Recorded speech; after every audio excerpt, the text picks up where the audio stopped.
おはようございます。おはようございます。もう昼過ぎだけどね、甲府に向かってるのかな。甲府じゃないか、山梨県に向かってます。で今日なんだけど、山梨県に用があるわけじゃなくて、ちょっと暑いところを求めてフラフラしてるの。なんか今日天気が悪くて全国的に、温度が結構低いの今日は。で長野県でも30度超えてるところが長野市とちょっとしかなくて、ちょっと30度超えの暑いところを探して甲府の方にやってきました。今はねここら辺は31度なんで結構暑いです。で今年はね去年にも増して暑くってさ、もうちょっと尋常じゃないよね、暑さが。そうだね。ねえ、長野市で17日連続で猛暑日、35度以上が17日続いたり、もうずっともう上田とかだと39度近かったりさ、なんかもうあまりにも暑くて、キャンピングカーもめちゃくちゃ暑くって、ちょっともう耐えられないぐらいなんだよね。朝起きたらもう32、3度になってて、でファンは回すんだけど外がそもそも暑いから。一昨年去年ぐらいまではさ、長野でも普通のとこでも車中泊とかできてたんだけど、今標高1200、300メーターまで登らないとちょっと辛いなっていうところで、ついにエアコンをキャンピングカーに導入しました。完璧なね、去年までもねポータブルエアコンは使ってたの、で、それでも夜とか、30度いかないぐらいだったら十分冷えて、寝る時なんか全然問題なかったんだけど、さすがに35度とか超えてくると、ちょっとそれでは冷やしきれなくなってきちゃったんで、新しいエアコンを導入したんで、でようやくね設置ができたの、なんでちょっとテストをしたいなと思ってるんだけど、でテストをしようと思ったらなんか天気悪くなってきちゃってでこっからね3日4日天気が悪いらしいから、長野県じゃなかなか天気悪くて30度超えるっていうのが、なかなかないから、ちょっと甲府の方に行こうかなと、でせっかくだからコストコに行って、ご飯買ったりして、その間にエアコンで車冷やしたりして、ちょっと行こうかなと思ってます。検証だね。どれぐらい冷えるかっていうところ。お、晴れてきた。晴れてるね。暑い、結構32度。そして結構蒸してるね、やっぱり。今回はこのタンスの源っていうところのスポットクーラーと、こっちのブルーティのAPEX300 っていうポータブル電源をセットで導入しました。でね、このねスポットエアコンが22,000円ぐらいだったかな、でなんだかんだダクトだなんだをいろいろやって25,000円ぐらいですね、全部で。ポータブル電源がめちゃくちゃ容量大きいやつで 2764Wh の AC 出力が 3200W、 今のインターネットの値段で179,600円と、だからセットで20万円ぐらい、もうこれで多分幸せになれますこのスポットエアコンに大容量のポータブル電源を置くのが一番いいんじゃないかと。でちょっと暑いからさ、とりあえずエアコン入れてコストコに買い物行って戻ってきましょう。今の気温が室内が32度、この温度計置いてるところが32度で、1個はね運転席に置いてて、もう1個はここだね、ここで温度測定してます。こうで 100%。 OK、 16度。よし、行きますか。で消費電力が多分770、80出るかな。晴れてきた。晴れて暑くなってきました。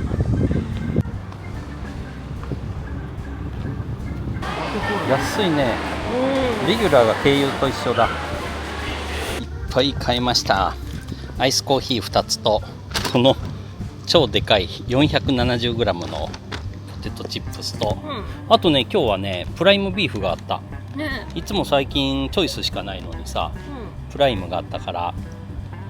1キロ3000円、安いな。グラム300円じゃん。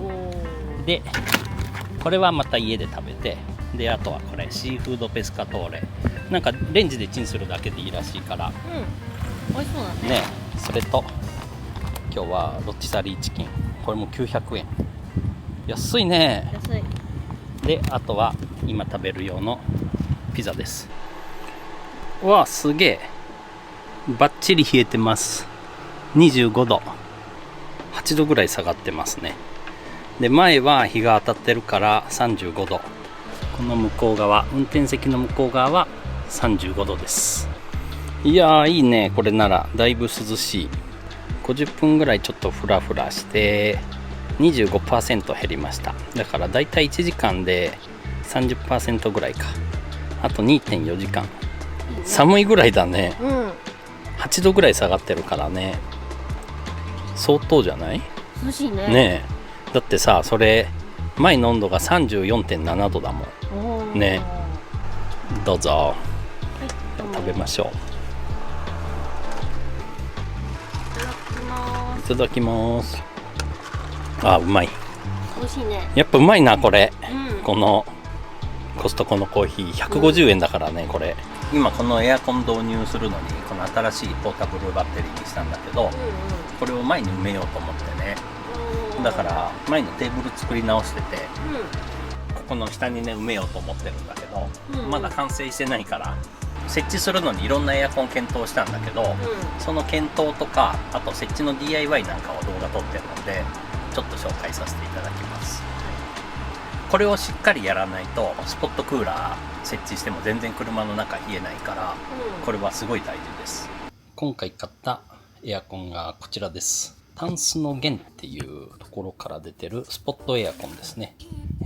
型式が 9L の09っていう、エアコンいろんな種類があると思うんですけど、ちょっとそこら辺一度まとめてみたいなと思います。今回このスポットエアコンを導入するにあたっていろんなエアコンを検討しました。ルームエアコンとかね、あとはウィンドウエアコンですね。あとスポットエアコンと。で、それ以外に車専用の 12V で動くエアコン。それからあと今も使ってる車用のポータブルエアコンですね。そこら辺もいろいろ見たんですけど、結局車を冷やすのにどれぐらいの能力が必要かっていうところをまず考えて、それから消費電力ですね。どれぐらいの電気を使っちゃうか、1日動かすのにどれぐらい電気があったら動くのかとかですね。で、それ以外にエアコンを動かす瞬間にどれぐらいの起電力が必要かっていうところも含めていろいろ検討してみました。で、そもそもエアコンには大きく分けて、2種類あると考えたらよくて、まずはインバーターエアコンですね。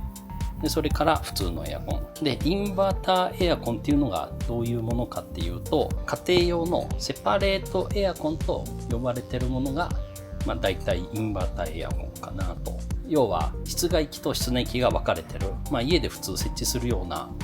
エアコンはほぼ 95% 以上がインバーターエアコンだと思って大丈夫です。で、中にはインバーター式じゃないのもあるんで、注意は必要なんですけど、このタンスの弦のエアコンはインバーターエアコンではないです。で、そこをね、どういう風に見分けたらいいかっていうと、ここの仕様があるんですけど、ここの仕様で定格の消費電力っていうところで、これ 50Hz と 60Hz でそれぞれ分かれてます。で、こういう書き方、50Hz の時は何ワット、60Hz の時は何ワット消費しますよっていうのが書いてあるやつは 100% インバーターエアコンではないです。じゃあどっちのエアコンがいいのっていうところなんですけど、お金とスペースに余裕があればもう間違いなくインバーターエアコンの方がいいです。ただインバーターのエアコンだとこういうスポットエアコンとかこのウィンドウエアコンですね、これで出てるものがないんですね。で、昔はウィンドウエアコンでもあったらしいんですけど、今ちょっと出てないので、そうなるともう普通のセパレートエアコン一択になるので、スペースに余裕がある場合、それから設置費用もめちゃくちゃ高いので、そこら辺含めて余裕があればインバーターエアコンがいいと思います。インバーターエアコンをキャンピングカーとかに取り付けようと思ったら、費用でどうでしょう、工事費入れたら30万から50万ぐらいですかね。それぐらいかかってくると思うんで、うちの場合、エアコン使うのはせいぜい2ヶ月弱ぐらいで、それで30万、40万、50万使うのかっていうところと、それからスペースもまあまあ取るし、で、冬の間全く使わないので邪魔だから下ろしたいっていうのを考えると、ちょっとインバーターエアコンはいろんな意味でちょっと難しいなという判断をしました。ただ、インバーターエアコンの素晴らしいところをちょっと見てみると、効率がめちゃくちゃいいので、無駄がないっていうところですね。で、エアコンの指標に COP っていうのがあって、要は1の電力でどれぐらいの冷房能力があるかっていうところですね。例えば 100W 電気を使って 500W の冷房能力があると。そうなったら COP は5になるんですけど、インバーターエアコンだと COP が5を超えるものも結構あるみたいです。で、それに引き換え、このスポットエアコンですね。スポットエアコンはせいぜい3から 3.5 ぐらい。なんで、より家庭用のエアコンの方がちっちゃな電力でよく冷やすことができると。家庭用エアコンのいいところですね。次に、ここら辺の数字を見ていくと、結構細かく書いてるんですけど、消費電力が 130W から 1100W と、めちゃくちゃ細かくこれ制御してくれるんですね。で、これ何かっていうと、要はインバーターで周波数をコントロールします。なんで周波数コントロールしてあげることによって消費電力を変えられると。何が言いたいかっていうと、思いっきり冷やしたいときは一番大きい 1100W で一気に冷やすと。で、一回冷えちゃったらキャンピングカーとか家っていうのは断熱性能が高いので、そんなにボーボー冷やさなくてもいいよと。そうなったらここが 200W とか 300W で動かしてあげることができると。で、実際例えばこれ 130W の消費電力の時は、冷房能力が 0.7kW と。で、マックス 1100W で動かしている時は冷房能力が 3.9kW 出せますよと。なんで、冷房の幅が広いというか、無駄なく動かせるっていうのが家庭用エアコンですね。なので、まず家庭用エアコンのメリットはこの2つ。一つは冷房 COP の値が大きいと。もう一つは部屋の温度によって消費電力を細かく自動でコントロールしてくれると。もう一つ、インバーターのエアコンのもう一つのメリットとして、起電力がめちゃくちゃ小さくて済む。大きな突入電流がいらないんで、小さな力で動かすことができる。インバーター式だとそれもメリットになります。で、それに対して今回買ったスポットエアコンですね。定格の消費電力が 650W と 750W。50Hz の地域だともう常に 650W でしか動きません。で、60Hz のとこだと 750W でしか動かせませんと。50Hz、60Hz を可変できるポータブル電源だったら、これを自分でコントロールしてあげて、50で使うとか60で使うことで、定格の消費電力を1段階だけ変えることができます。冷房能力がこの下に出てて、ここですね。ここに出てて、50Hz の時が 2.05kW で、60Hz の時が 2.34kW ですね。なんで、これでいくと COP はだいたい3ちょっと、3ぐらいっていうことなので、同じ消費電力で言ったらインバーターエアコンの方がずっと効率はいいと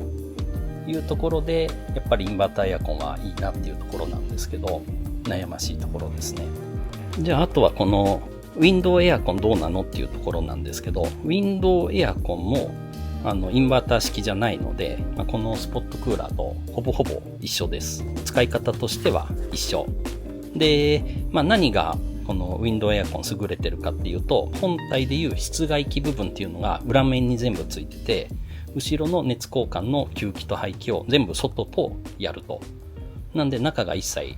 無駄な熱が入らないんでいいですよということなんですけど、これに関してはこのスポットクーラーでもダクトを工夫してあげれば全て解決できます。もう一つ、ウィンドウエアコンっていうのが意外と能力が全部小さくて、これなんかでも冷房能力が 50Hz で 1.6kW、60でも 1.9kW ですね。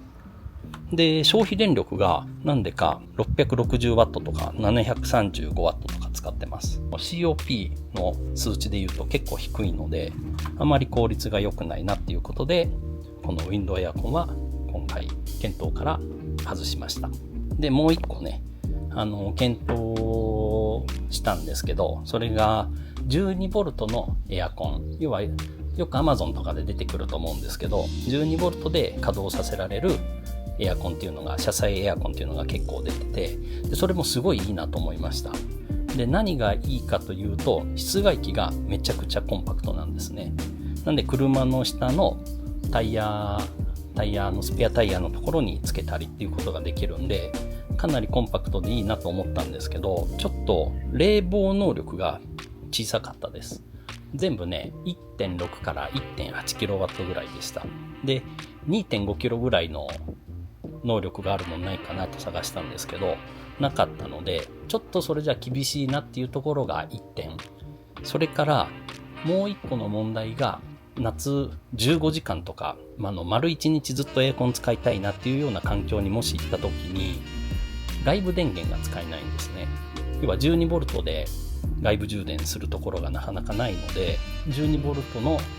リン酸鉄リチウムイオンバッテリーを充電して、でそこから使うようになると。でこれが結構手間だなと思って、もう電源あるところだったら電気気にせず使いまくれるのに、それちょっと厳しいなっていうところで、この2点から今回は車載の 12V エアコンはやめました。そこで今回買ったのがこちら。値段と冷房能力とか考えたらこれが一番いいんじゃないかなっていうところでこれにしました。送料込みで全部で22,000円しませんでした。でこういうダクトも一つついてきて、他にあと設置するのにちょっとダクト買ったりいろいろして、それでも25,000円以下で全部揃って、で設置は自分でやれば簡単なんで、次に冷房能力どれぐらいあったらいいのかなっていうところをちょっと考えてみたいんですけど、だいたい多分車のカーエアコンっていうのが 3kW 以上の能力はあるかなっていう感じらしいです。で確かに車のエアコンってめちゃくちゃ冷えるんで、コンパクトなのに優秀だなと思うんですけど、でこのキャンピングカーで実際何キロワットぐらいあれば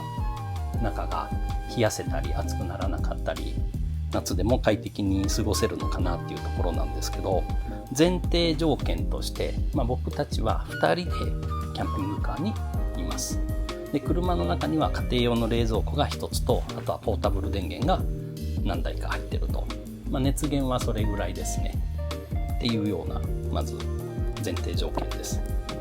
でこの人間の発熱というか消費カロリーとか発熱量っていうのをちゃんと考えないとダメで、人が1人車にいるとだいたい 100W ぐらい発熱してるというか、だいたい 100W ぐらいの熱を放出しています。なんで人が2人ってことはもうそれだけで 200W と。で冷蔵庫が消費電力とかそこら辺考えると最終的には熱になると考えて、車の中で何もしなくても多分 300W ぐらいは発熱するものがあるというふうに考えていいと思います。 300W っていうのがどんな感じかなっていうところですけど、パネルヒーターありますよね。パネルヒーターの弱中長みたいなのがあって、弱がだいたいうちの場合だと 400W 前後ぐらいで、こたつとかだと常時じゃないけど500から 700W ぐらいの出力で、あれもオンオフするんで、消費電力で言ったら400前後ぐらいかなというところですかね。なんでそれぐらいの発熱するものがまず車の中には入ってます。であとは車の断熱性能がどれぐらいあるのかなとか、そういうところを細かく計算していったら必要な冷房能力っていうのは出てくると思います。で要はこの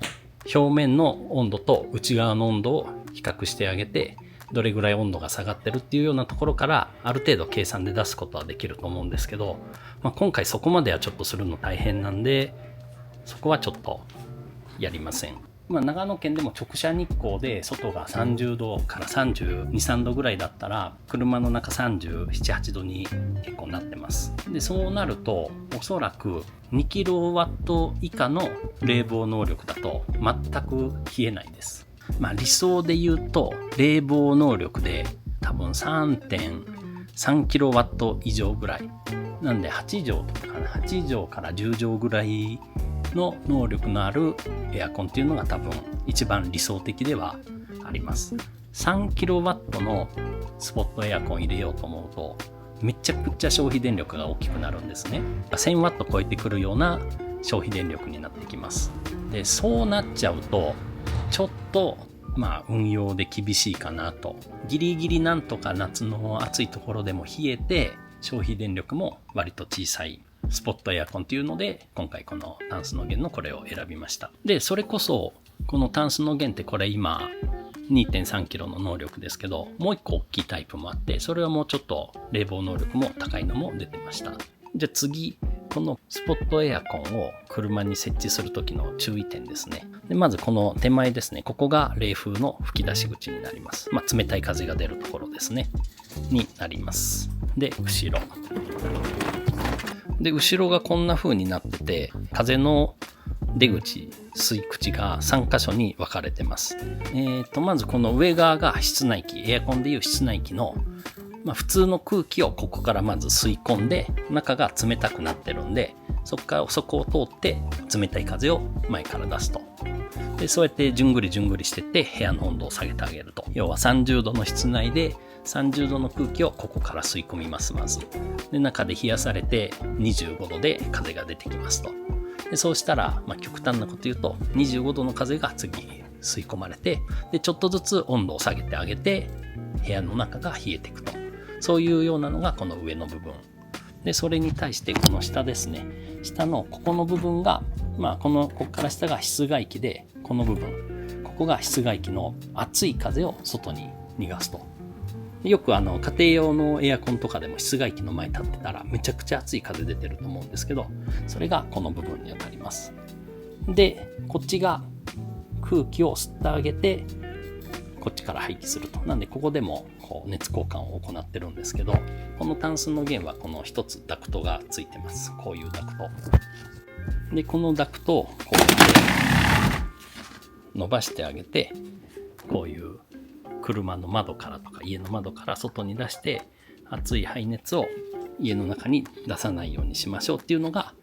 これです。このやり方だと最大の能力は発揮できません。結構な風がここから出てくんですね。40度以上の風がブイブイどんどん出てくんですけど、これを窓の外にどんどん排気してあげると。で、窓をこの穴以外塞いどいてあげたら、風は熱い風はどんどん出てきますよね。なんですけど、どんどんじゃあ風を外に出していったらどうなるかっていうと、そんなことはありえないんですけど、外に空気をどんどん出していくと、この室内とかキャンピングカーの中はどんどん圧力が下がってきます。どんどん空気だけ外に出していくんで。だけど、そんなことは絶対ありえないです。こっから吸ってるんで。中で吸う口があるんで、ここの中から吸ってどんどん外に出していくんですけど、どんどん低圧になるなんていうことは考えられないんで、そうなるとどういうことが起きてるかっていうと、車でも家でも隙間はいっぱいありますよね。で、そういう隙間から外気がどんどん入ってきます。熱い部分の空気を外に出してあげるだけだと、どっかしら外から熱い空気が入ってきます。例えば外が30度だったら、せっかくこの上でどんどん冷やしていこうとしてるのに、ここから熱い空気を排気して、その分外の30度の空気がこの出た分常に入ってきてるようなイメージですね。なんで部屋の温度がなかなか冷えなくなってしまうと。ここが一番の注意ポイントで、これなんでなのかちょっとわかんないんですけど、スポットクーラーってなかなかこの熱交換の熱い部分の給排気のダクトがついてるっていうのが少ないので、なんかねちょっとなんとかならないかなと思うんですけど、今回はこの下のここにもダクトを1個つけてあげて、ダクトを外に完全に出して、この給排気の空気はもうこの中だけで成り立つようにしてあげようかなというふうに考えてます。それしてあげるとかなり効率は上がるので、それを絶対やらないとこのスポットエアコンで車内を冷やすっていうことは正直難しいと思います。3キロでも 3.5 キロでも正直厳しいかなと思うので、そこは絶対やらないとダメですね。今回この下の排気の熱交換のところのこの下の部分の吸い口にダクトをつけたいので、これをまず買いました。これ1500円ぐらいだったかな、ネットで。フランジですね。角丸ダクトっていうのかな。丸のダクトからこの四角に書いてあげると。で、ダクト径が200のダクトを買って、だいたいこれぴったりですね。こんな感じで。だいたいぴったりです。これと合わせてこのダクト買いました。これも通販で1500円ぐらいでした。こっちの排気が150、計150ぐらいだったんですけど、こっちは200を買ってます。吸気太い方が多分いいと思うので、ちょっと一回り大きいダクトを買いました。さあ、こんな感じでダクトができました。これを熱い方の吸気側につけてあげると。で、これは排気だね、そのまんま。次は、これを壁から外に出すのに木に穴を開けていきます。で、エアコンはこのキャンピングカーの後ろ側に置いてあげて、ここに置いて、このドアを開けて向こうにやると。で、ダクトはここから、ここにダクトの穴開けて、横の小窓から出すと。ここから出してあげます。ただ、ここにこんな大きな穴開けたくないんで、これを開けた状態で出すようにしようと思います。こんな感じで OK です。で、これが丸い穴を2つ開けます。ジグソーとかでもできると思うんだけど、うまく動作いかないんで、このトリマーでいきます。こんな感じで、もう今日は2個しか作んないんで、こんな感じでやって、で、こ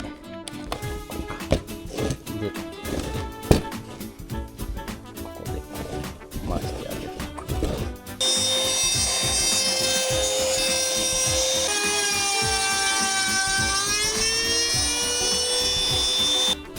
おー、いいじゃん。綺麗に抜けた。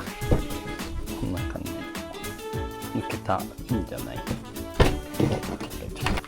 お、いいじゃん。おー、できた。こんな感じで。止めました。ここを開けたらダクトが入ってます。ただこれだとこの中にめっちゃ雨が入っちゃうんで、こういうプレートを準備しました。で、これをもう完全にここに入れちゃって、ここで貼っちゃうと。ただ問題が、これが 1.5 ミリあるんで、ちょっと閉めた時にきつそうなんで、ちょっとこの板を 0.5 ミリほど削っときます。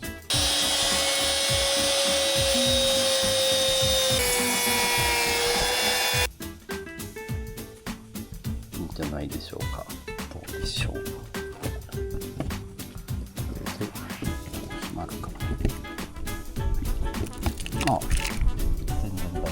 夫。あ、いいじゃん。よーし、できました。こんな感じでいいんじゃない？なかなか。ここにドレンホースも追加しといたし、完璧です。これで普段はここ閉めといて、使いたいときはこれを開けて、もうエアコンオンするだけと。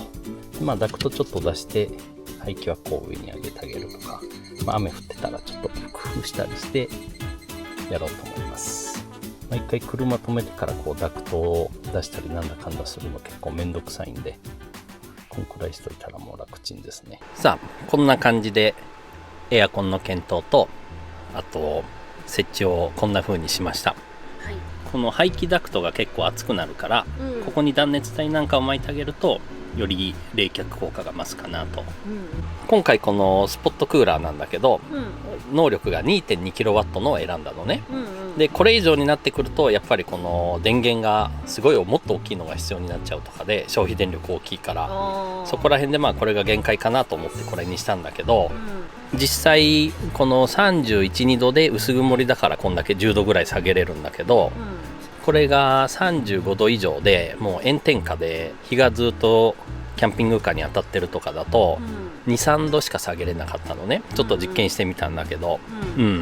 でまあただ中の湿度なんかは下がるから入れないことはないんだけど、もうめちゃくちゃ今寒いぐらいじゃん。そういう感じにはちょっとなりませんでした。で本当にめちゃくちゃ冷やしたかったらおそらく 3.5 キロとかね 3.5 キロぐらいの能力がないとダメだと思うんだけど、そうなってくると消費電力が1200ワットとかになってくるから、ちょっとこういうポータブル電源で動かすには厳しくなるかなっていうところで、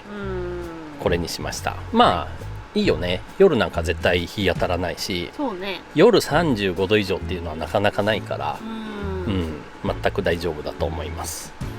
最高だね。最高だね、すごい涼しい。で何より嬉しいのがやっぱめちゃくちゃ安いっていうところがまず一つでしょ、でそれからいらない時はこのスポットクーラーどけとけるからさ、冬なんかいらないからね、だいぶスペースが空くのと、こっちのポータブル電源はそのまま使えるというところでだいぶお得感があるでしょ、同じ20万30万出すんだったらこのユニットの方がいいかなという感じがします。やっぱ電気は結構使うね、今 66% 残り 34% 使って今1時間あたり807ワットぐらいの消費電力だね。でだいたいねこの感じでいくと3時間ちょっとかなでなくなるような感じだね、ずっとこのまま動かしてると。要はマックスだもんね。今マックスで動いてる感じだよね。そうそう、だから据え付けの時に説明はしてるんだけど、インバーター式のエアコンじゃないから、もう常にこういう風にマックスなのね、でこの消費電力を抑えたかったら今 60Hz で動いてるんだけど、周波数を変えてあげれば消費電力が落ちるの。その分能力も落ちるんだけど、だから 50Hz で動かしてあげればもうちょっとこの消費電力は落ちる。でそれからあとはね、今この温度設定を16度にしてるでしょ、でこれを例えば25度とかにしてあげたら、25度になったらコンプレッサーがオフになるのね。で送風だけになるの、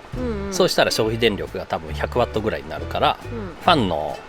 動力だけになるからだいぶ消費電力が抑えられる、でまた温度が高くなってきたら自動でオンすると、そういうような制御になるから、それで使えばもうもっともっと長く使える、今回は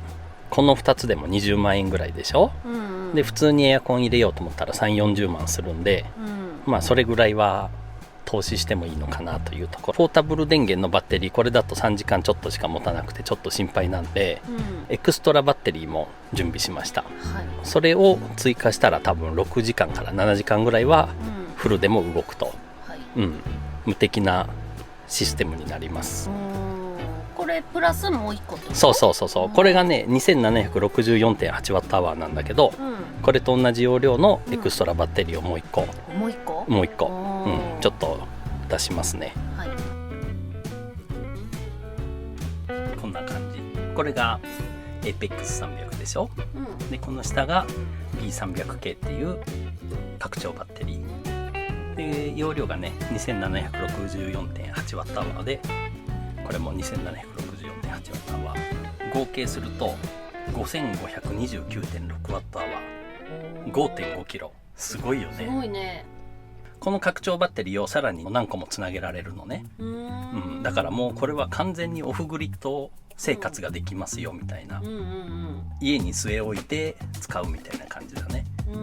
あとはまあキャンピングカーでもいいと思う、結構すっきりしてるしね。こうやって段積みできて、で上と下をつなぐのはこういうのがあって、なんか線がピヨンと出ないのね、カチッとできるの。ちょっとやってみます。でここにねこうカチンとさして、こんな感じでロック。これだけすっきりしてるでしょ、このセットで今日時点で30万9400円です、値段が。なんでこのエアコンとセットでも33万34万ぐらい、それでもまだ安いでしょ。でこれ2つあったら多分7時間ぐらいは動かせると。で今こっち電源入ってないからちょっと電源入れます。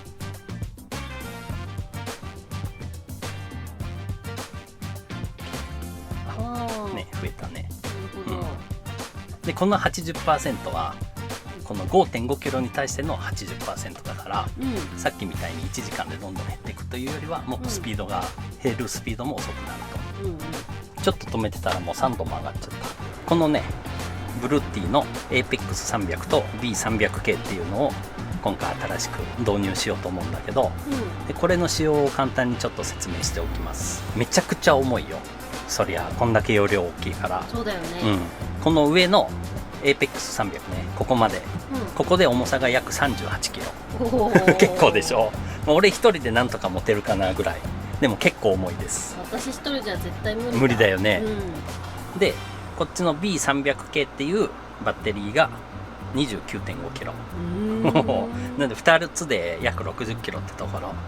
まあ男の人1人分ぐらいだから1人多く乗ってると思ったらまあそんな気にならないかな。俺らいつも2人乗りだからさ、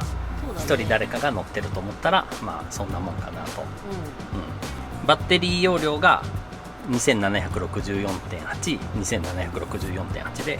2つで約 5.5kWh ぐらいです。バッテリーはリン酸鉄リチウムイオンバッテリーで充放電サイクルは6000回以上、めちゃくちゃ長持ちします、もう10年とかそんなレベルじゃないよね、6000回って言ったら。す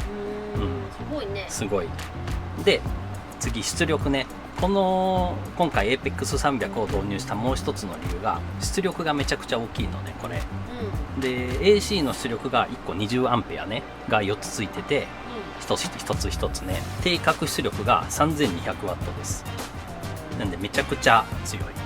電力リフト使えば 6400W まで、まあ 3000W 出力できるから、こういうインバーター付きじゃないエアコンっていうのは、起動時のね突入電力が結構大きくなるから、やっぱ 2000W 以上の出力ができるポータブル電源にしとかないとちょっとコンプレッサーがうまく動かなくて使えないみたいなことがあるから、入力の方なんだけど充電はまず AC 入力、家のコンセントから充電する方法で、それが最大 1440W です、でここで切り替えられるのサイレント、オート、ターボ、でサイレントだと最大 500W、すごい静かに充電してくれますよと。でオートだと最大 1440W、で急速充電モードターボでも 1440W です、これがまず AC の入力。 AC の入力はこれを使います。ここのねこっち側にこの挿す口があるから、今のが AC の方ね、でもう一個 DC の入力ができます。でこれがまたすごくて DC の入力、要はソーラーパネルとか走行中の DC 入力とか、いろんなやり方あると思うんだけど、それが MAX2400W 入れれるので、このターボにしといたら MAX2400W でチャージできます、さらに言うと DC と AC の入力を同時でできます、でこの普通のオートモードにしてると AC 最大1440でしょ。で DC も最大1440なの、で AC プラス DC も1440なの足しても、だけどこれをターボにしておくと AC の方が1440、で DC が最大2400入れれるの、で AC と DC の入力同時だと 3840W 入れれる。だからめちゃくちゃ速い。この2つ 5.5kW の 5500Wh ぐらいの容量のバッテリーが2時間とかで溜まっちゃう。そういう超高速モードっていうのがあります、でこの DC がすごくて、ここに DC のポートがあるんだけど XT60 が2つポートがあるのね、こんな感じです。でこれがすごい。要は2つそれぞれね 1200W ずつ入力できます。でブルーティーからさ車の走行充電器が出てるでしょ、12V で車から入って最大 560W で充電できますよっていう、でこの車にもそれつけてるんだけど、それを一つここに入れてあげると、そしたらそこ 560W で充電されますと、最大ね。でもう一つはソーラーパネルから入力すると、で最大 1200W までできるんだけど、この車が 400W のパネル積んでるんで、いい時で 300W ぐらいかな。それで言ったら 800W 以上で車でも充電できると。その DC の入力も使ってあげると停車しててもかなり長く使えるかなと、っていうのが今 800W ぐらいで電気は使ってるんだけど、晴れてたら 300W ぐらいで発電されるから、もう常にソーラー充電はここに差しとくと、そしたら 500W ぐらいの使用量でずっと使えると。お昼間ね太陽出てる時は、それ以外にも車載のシガーソケットから充電できる線なんかも付属してて、それだと 100W ぐらいで充電してくれるのかな。まあそれだとね、さすがにこの容量だと全然たまらないから、あんまり意味はないかなと思うんだけど、まあオルタネーターチャージャーなくて天気が曇ってるとかね、雨の日なんかはないよりはマシかなというような感じです。このキャンピングカーで使う人もいれば、あとはやっぱ車じゃなくて家に置いてオフグリッド生活で使うとかね、そういうのもメインで結構考えられてて、最大この B300K を6台これにつなぐことができます。なんでこれ入れたら7個分でいくとトータルで 19,353.6Wh、まあ 20kW だね。でこれがもうめちゃくちゃ容量が大きいバッテリーで、まあ、家のコンセントの代わりとしてメインで考えられてるんで、もうかなりシンプルです、もうコンセントが4つ口があるだけ、それ以外に USB-C とか USB-A は1つもないのね、なんか普通ブルーティのポタ電ってさ AC200 とかそういうのでもこう USB-C が2口 USB-A が2口とかあると思うんだけど、これはもう AC のコンセントのみです。 DC の出力ポートもここにはない、シガーソケットの出力ポートもないんで、まあコンセントだけですよっていう、もう割り切った設計、でもし DC とか USB の機器をそのまま直で使いたいっていう時は、ブルーティのアクセサリーでオプションで出てるんだけど、ハブ D1 っていうのがあって、それをここのポートにつなぐんだって、こっちの横に。それを使うと 12V だったり、USB-C、USB-A のポートが使えるようになるのも出てるみたいです、まあそれぐらい割り切った設計だね、まあ、これが一番のエアコンの最適解かなと思うんだけどね、この家庭用のエアコンつけるのもいいけどさ、やっぱ高いし、冬使わないのに邪魔だし、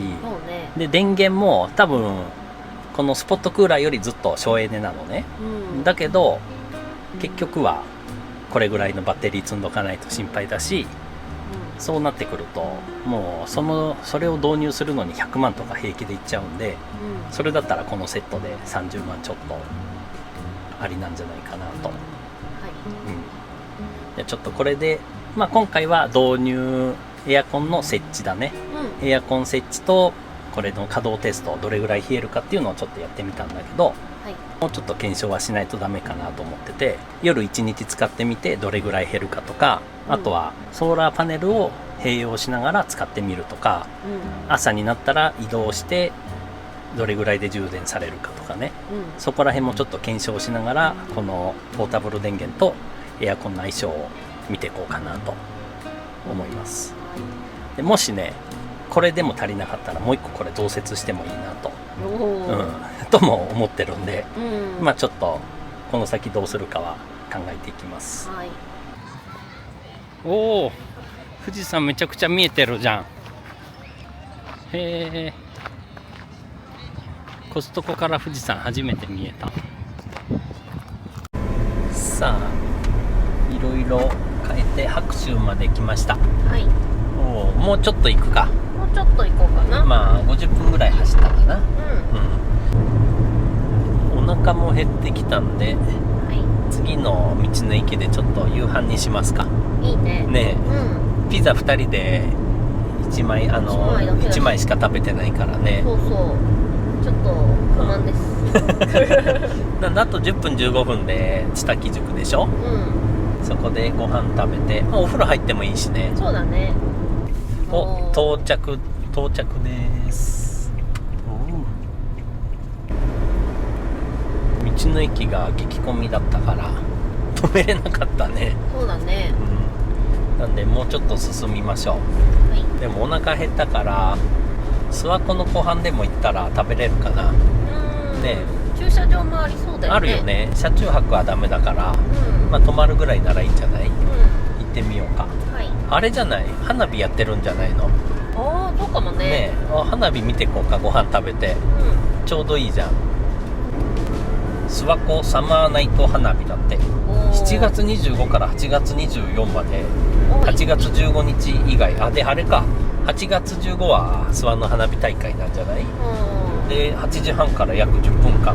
へー毎日上がるみたい。すごいじゃん。ちょうどいいじゃん。今から2時間後ぐらいだから、着いてご飯食べてのんびり進んでれば、花火大会と相性いいかもね、このエアコンって。結構花火大会暑いじゃん、で昼間から待つこと多いじゃん。そうだよね。いいかもしれない。お、諏訪湖に到着です。あ、なんか書いてあるぞ。駐車禁止か。花火大会中は閉鎖らしいよ、ここね。どこかあるでしょう、いっぱい。なんか諏訪湖の周りはさ、駐車場が多い気がする。ああ、もうあれか、これ諏訪の花火大会の準備だね。駐車場が全部閉まってるんだ。も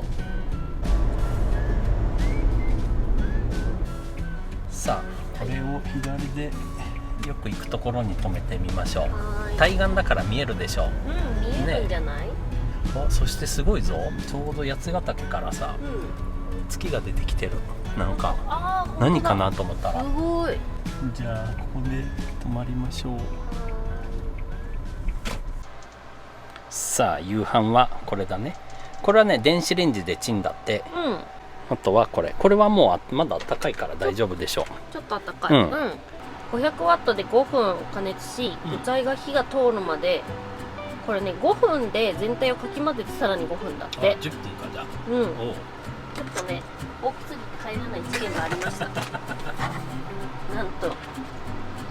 半分くらいとりあえずやってみる？そうだね。電子レンジでチン。余裕でしょう。2000ワットぐらいは余裕でしょう。全くファンの音もあんま聞こえ、まあこっちのねエアコンがボーボー言ってるから。美味しそうだね。すごいな。これ何、もともと生なのかな。よくわからないね。もう 3,4 分やっとく。やっとこうかな。ちょっと一回混ぜて、あと3分やっとくね。はい。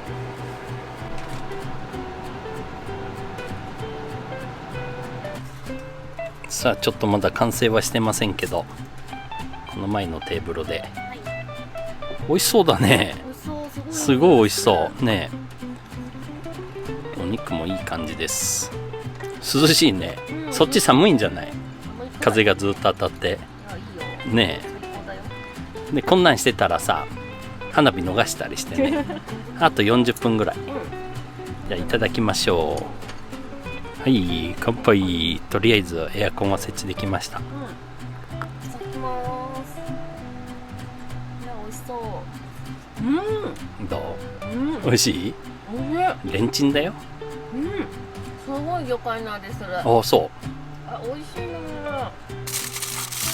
美味しそうだね。すごいねこれで多分半分も半分以下だよね。そう、まだまだだよ。こっちのペンネもまだ半分以上のね。いただきます。あ、うまっ。味も濃すぎず薄すぎず、完璧です。あ、うまい。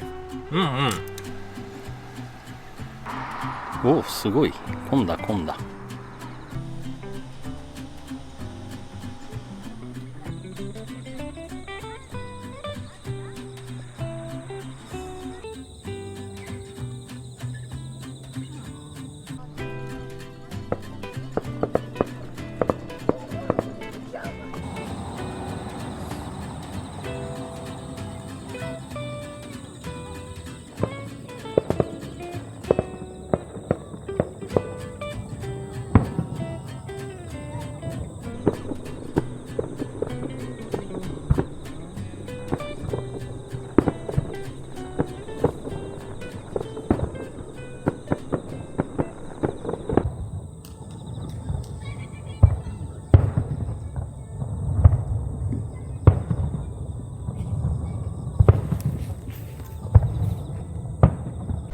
さあ行きます。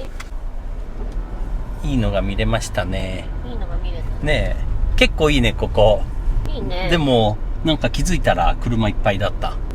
来た時そんなだったけど、車多いなと思ったらみんな花火見終わって帰る人たちじゃない？ああ、そうなんじゃない？多分そうだよね。うん。へえ。